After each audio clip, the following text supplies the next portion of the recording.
सावन चल रहा है तो प्याज और लहसुन का दाम पूछना तो शायद पाप होगा। मैंने तो यह भी सुना है कि वित्त मंत्री जी जो चीज खुद नहीं खाती हैं उसके दाम से उनका कोई लेना देना नहीं होता। लेकिन इस बार बजट पेश करने के लिए पार्लियामेंट आने से पहले वित्त मंत्री जी ने दही और चीनी खाई थी। अब तो उनसे यह पूछा जा ही सकता है कि उन्हें दही, दूध और चीनी का रेट तो इन दिनों पता ही होगा। क्या उसे सस्ता करवाएंगी या नहीं सस्ता करवाएंगी? जो एजेंसियां जांच कर रही हैं उनके खिलाफ श्री इमरान प्रतापगढ़ी। धन्यवाद सभापति महोदय, आपने मुझे आम बजट पर बोलने का मौका दिया। Sir my time. नहीं, pause my time sir. Imran Pratapgarhi कहा गया है सर, थोड़ा सा इसकी जांच कराओ। नहीं, मैंने कहा यहाँ प्रमोद प्रतापगढ़ी भी बैठे। ये आपसी मामला है, ये खत्म होने वाला नहीं है मेरे से। इसकी जड़ें बहुत गहरी गई हुई हैं, मैं रोज देखता हूँ ये जड़ें गहरी होती जाती हैं। इमरान प्रतापगढ़ी। धन्यवाद सभापति महोदय। 83 मिनट 71 बार थपथपाई गई मेज, 14,417 शब्दों का बजट भाषण और उस बजट में अपने लिए राहत तलाशती मिडिल क्लास की हैरतजदा आंखें। सभापति महोदय, मेरे हाथों में जो दस्तावेज है दरअसल ये देश के किसानों, गरीबों, मजदूरों की उम्मीदों का स्मारक है। ऐसा लग रहा है जैसे वित्त मंत्री महोदया ने बजट नहीं तैयार किया है बल्कि प्रधानमंत्री जी की मन की बात का संकलन तैयार किया है। टूटा हुआ लश्कर का भरम देख रहे हैं, टूटा हुआ लश्कर का भरम देख रहे हैं और जिल्ले इलाही के करम देख रहे हैं। ताकत का नशा अक्ल पे हावी है तुम्हारी, तुम देख न पाओगे जो हम देख रहे हैं। वित्त मंत्री महोदया ने इस बजट में महंगाई पर सिर्फ 10 शब्द बोला है। जिस देश में टमाटर 100 रुपए किलो बिक रहा हो। सभापति महोदय, मेरा टाइम पॉज करें और बार बार इंटरप्ट करने को या तो मना करें। हाँ बोले, कृपया बोले। सभापति महोदय, वित्त मंत्री महोदया ने इस बजट में महंगाई पर सिर्फ 10 शब्द बोले हैं। जिस देश में टमाटर 100 रुपए किलो बिक रहा हो उस देश की वित्त मंत्री के पास बजट में महंगाई पर बोलने के लिए सिर्फ 10 शब्द है। डीजल, पेट्रोल, आटा, चावल, दाल, सब्जी की महंगाई का तो कोई जिक्र ही नहीं। सावन चल रहा है तो प्याज और लहसुन का दाम पूछना तो शायद पाप होगा। मैंने तो यह भी सुना है कि वित्त मंत्री जी जो चीज खुद नहीं खाती हैं उसके दाम से उनका कोई लेना देना नहीं होता। लेकिन इस बार बजट पेश करने के लिए पार्लियामेंट आने से पहले वित्त मंत्री जी ने दही और चीनी खाई थी। अब तो उनसे यह पूछा जा ही सकता है कि उन्हें दही, दूध और चीनी का रेट तो इन दिनों पता ही होगा। क्या उसे सस्ता करवाएंगी या नहीं सस्ता करवाएंगी? अगर पता है तो कृपया सस्ता करवाइए, क्योंकि इसी चीनी ने अमेठी में एक मंत्री महोदया का राजनीतिक कैरियर कड़वा कर दिया। सभापति महोदय, अपने शीश महलों में बैठे हुए सरकार के सांसद और मंत्री कह रहे हैं कि महंगाई कम हो रही है। संसद की कैंटीन से बाहर निकल करके एक चाय का कप खरीदिए, तब समझ में आएगा कि महंगाई कम हो रही है या बढ़ रही है। किसी एक दिन अपनी किसी मजदूर की तरह अपनी दिन भर की दिहाड़ी लेकर के बाजार जाइए और अपने बच्चों के लिए राशन खरीदिए, तब पता चलेगा कि महंगाई कम हो रही है या नहीं हो रही है। यहां बैठ करके बड़ी बड़ी बातें करना आसान है। ये चूनर धानी भूल जाते, ये पुरवा की रवानी भूल जाते, जो आकर 4 दिन गांव में रहते तो सारी लंतरानी भूल जाते। सभापति महोदय, इलेक्टोरल बॉन्ड खरीदने के नाम छुपाने वाली सरकार, इलेक्टोरल बॉन्ड खरीदने वालों के नाम छुपाने वाली सरकार इन दिनों आम के ठेला लगाने वालों के नाम जानना चाहती है। मुझे तो होटलों, ढाबों या आम के ठेलों पर नेम प्लेट लगवाने वालों से पूछना है कि कभी खून की बोतल पर देखा है किसी का नाम लिखा हुआ? मुझे पूछना है कि क्या कोरोना के दौरान अपनी उखड़ती हुई सांसों के लिए ऑक्सीजन तलाशने वाले किसी इंसान ने ऑक्सीजन लाने वाले किसी इंसान से पूछा था कि ऑक्सीजन लाने वाला इंसान हिंदू है या मुसलमान है? मुझे पूछना है कि लावारिस लाशों के लिए कोरोना में कांधा देने वाले, चिताओं के लिए लकड़ियां सजाने वाले किसी इंसान से पूछा गया था उसका नाम, उसका मजहब? लेकिन इन दिनों पूछा जा रहा है सभापति महोदय। अफसोस देश के प्रधानमंत्री जी ने कभी न टूटने वाली चुप्पी ओढ़ ली है। सभापति महोदय, जनता ने 63 सीटें कम क्या कर दी? ये सरकार तो अमृतकाल का नाम लेना ही भूल गई। ये भूल गई है अमृतकाल को, ये भूल गई है मनरेगा को, ये भूल गई है मौलाना आजाद नेशनल फेलोशिप को, ये भूल गई है मणिपुर को, ये भूल गई है महाराष्ट्र को। मुझे गर्व है कि मैं राज्यसभा में महाराष्ट्र का प्रतिनिधित्व करता हूं।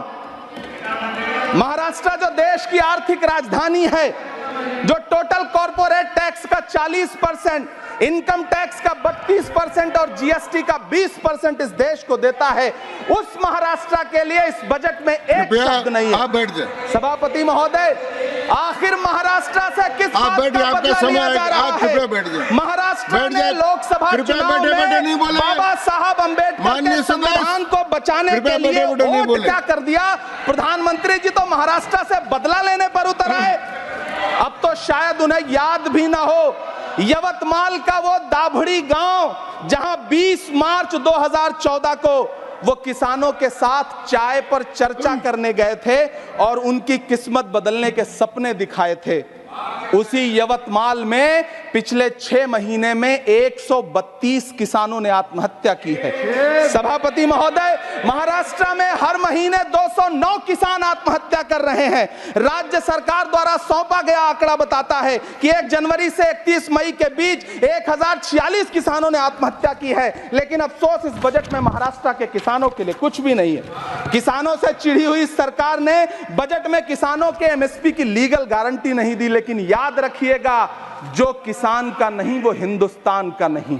सभापति महोदय, मुझे वित्त मंत्री जी से पूछना है कि वो जो कुछ साल पहले 100 स्मार्ट सिटी बनाने का ढोल पीटा गया था, सुना है उस ढोल में पानी भर गया है, इसीलिए आपने उसका नाम बदल करके सिटीज ऑफ ग्रोथ हब्स रख दिया है। अच्छा है, नाम बदलने का खेल खेलते रहिए, आपकी कई सरकारें तो इसी वजह से चल रही हैं। इस सरकार को पढ़े लिखे लोगों से दिक्कत है सभापति महोदय, इसीलिए इस सरकार ने यूजीसी का बजट 66% कम कर दिया है। वाह री सरकार। सभापति महोदय, मैं वित्त मंत्री जी के संज्ञान में लाना चाहता हूं कि किशनगंज में एएमयू सेंटर के पास 224 एकड़ जमीन है। यूपीए सरकार ने सोनिया गांधी जी की अगुवाई में 136 करोड़ रुपए एएमयू किशनगंज सेंटर के लिए सेक्शन किए थे। लेकिन आपकी सरकार ने पिछले 10 साल में उस 136 करोड़ में से सिर्फ 10 करोड़ रुपया रिलीज किया है। 1.5 करोड़ की आबादी वाला सीमांचल बेहतर शिक्षा के लिए उस सेंटर की बाट जोह रहा है। मेरा आपसे सवाल है कि इस सेंटर का बाकी पैसा आप कब रिलीज करेंगे? मुझे उम्मीद है वित्त मंत्री महोदया जवाब जरूर देंगी। सीमांचल उसी बिहार में आता है जिसकी बैसाखी के सहारे आपकी सरकार चल रही है। वहां के लोगों को एम्स की जरूरत है। महानंदा और कोसी से होने वाली बाढ़ की तबाही को रोकने के लिए बांध बनाइए, सीमांचल के साथ सौतेला व्यवहार बंद करिए। इकोनॉमिक कॉरिडोर बनाने से किसी राज्य का विकास नहीं होगा, विकास होगा स्वास्थ्य और शिक्षा के बुनियादी मुद्दों के लिए बजट देने पर।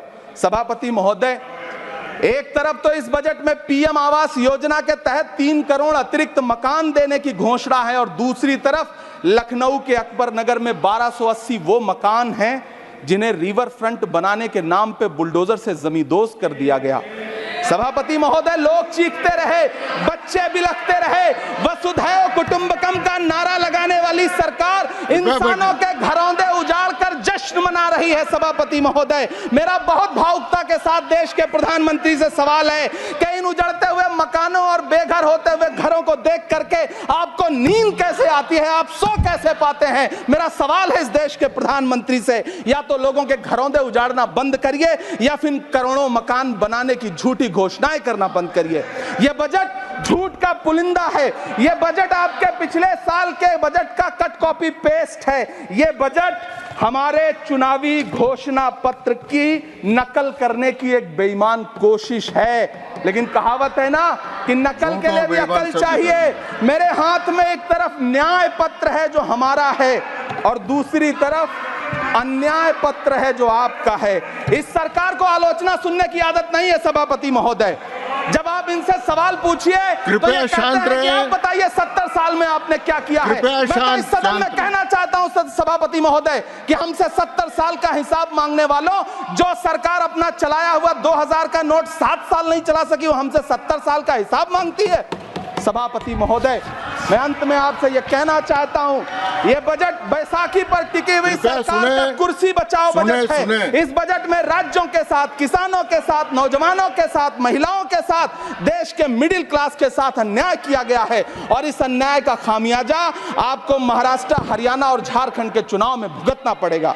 सभापति महोदय, इस सरकार ने नोटबंदी लगाकर देश की आम जनता की कृपया पूंजी छीन ली। बैठे-बैठे नहीं बोले, गब्बर सिंह कृपया। टैक्स लगा करके छोटे व्यापारियों के कारोबार छीन लिए, पेपर लीक करवा करके युवाओं की आंखों से नौकरी के सपने छीन लिए, अग्निवीर लाकर देश के जवानों की उम्मीदें छीन ली, बुलडोजर लगाकर लोगों के आशियाने छीन लिए, महंगाई लाकर देश की जनता की थाली से निवाले छीन लिए और नारा लगाया कि हम तो सेवक हैं, 18-18 घंटे काम करते हैं।